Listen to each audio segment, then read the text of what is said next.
महात्मा बुद्ध ने दिया 4 पत्नियों का संदेश। नमस्कार, मेरे इस चैनल द गोल्डन थॉट्स में सभी का स्वागत है। महात्मा बुद्ध दुनिया को अहिंसा, करुणा और शांति का संदेश देने के लिए जाने जाते हैं। गौतम बुद्ध का कहना था कि हर इंसान की 4 पत्नियां या पति होते हैं। इसके पीछे क्या संदेश है मैं आपको बताता हूँ। एक आदमी की 4 पत्नियां थी। एक समय पर वह बीमार पड़ गया। उसे अपनी मौत करीब दिखने लगी। जीवन के अंत में वह बहुत अकेला महसूस करने लगा। उसने अपनी पहली पत्नी को बुलाया और उसे अपने साथ दूसरी दुनिया में चलने को कहा। प्रिय, अब मैं मरने वाला हूँ। मैंने जीवन भर तुम्हें प्यार किया है और तुम्हारा ख्याल रखा है।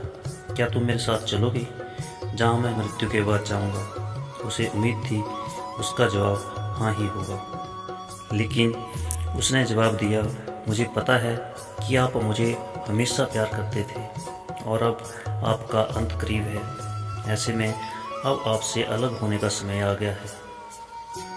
उस आदमी को सुनकर बहुत दुख हुआ। उसने उसके बाद दूसरी पत्नी को बुलाया और मौत के बाद के सफ़र पर चलने की विनती की। प्रिय, मैं तुम्हारा हर सुख दुख में साथ दिया है, तुम मेरे साथ चलो।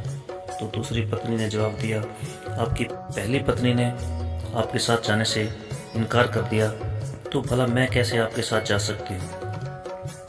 आपने केवल अपने स्वार्थ के लिए मुझे साथ रखा है। फिर उस आदमी ने अपनी तीसरी पत्नी को बुलाया और उसे अपने साथ चलने को कहा।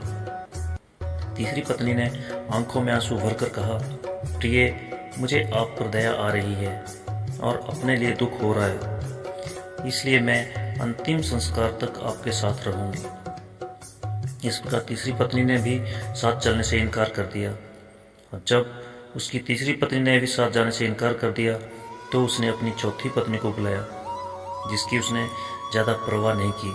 चौथी पत्नी के साथ उसने हमेशा दासी जैसा व्यवहार किया था। उस आदमी ने सोचा, चौथी पत्नी को साथ चलने को कहूँगा तो वह निश्चित ही मना करेगी। वह इतना अकेलापन महसूस कर रहा था कि उसने चौथी पत्नी को साथ चलने को कहा।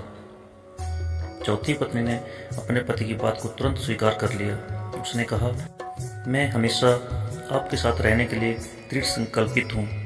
मैं अवश्य आपके साथ जाऊँगी। ये कहानी है एक आदमी और उसकी 4 पत्नियों की।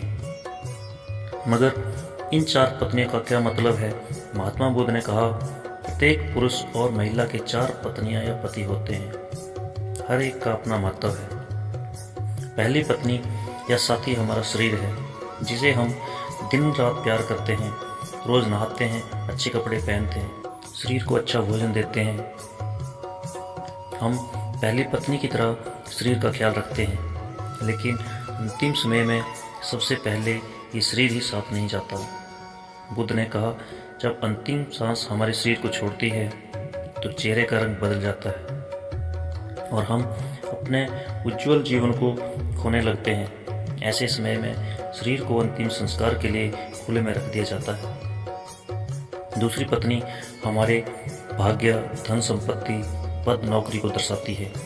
हम इन सभी चीज़ों से काफ़ी जुड़ाव, प्यार महसूस करते हैं। जिन चीज़ों को पाने में हमने सारी जिंदगी लगा दी, इनको खोने में बड़ा डर लगता है। हमने जिंदगी भर जो भी कमाया उसे हमें छोड़ना होगा। खाली हाथ आए और खाली हाथ ही जाना है। जैसे दूसरी पत्नी ने कहा, तुमने अपने स्वार्थ के लिए मुझे साथ रखा, अब आपका जाने का समय आ गया है। महात्मा बुद्ध कहते हैं, तीसरी पत्नी का अर्थ यहाँ हमारे समाज, दोस्त, भाई, बहन, रिश्तेदार से है। वो आंखों में आंसू लिए हमारे साथ शमशान घाट तक ही आ सकते हैं। हम अकेले ही आए थे और अकेले ही जाना है। मृत्यु के बाद कोई हमारा साथ नहीं दे सकता। महात्मा बुद्ध ने कहा है, चौथी पत्नी हमारे कर्म है, हमारा मन, चेतना है।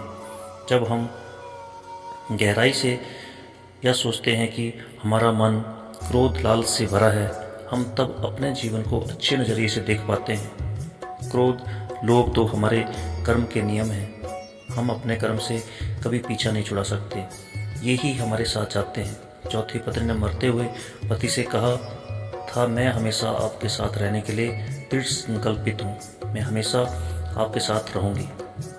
इसलिए कर्म ही हमारे सच्चे साथी हैं जो हमेशा हमारे साथ रहेंगे। इस कहानी से हमें ये संदेश मिलता है कि हमें नेक कर्म करने चाहिए, प्रभु की भक्ति करनी चाहिए। ये ही हमारे साथ जाएंगे, बाकी सब यहीं छूट जाएंगे। जय श्री राम।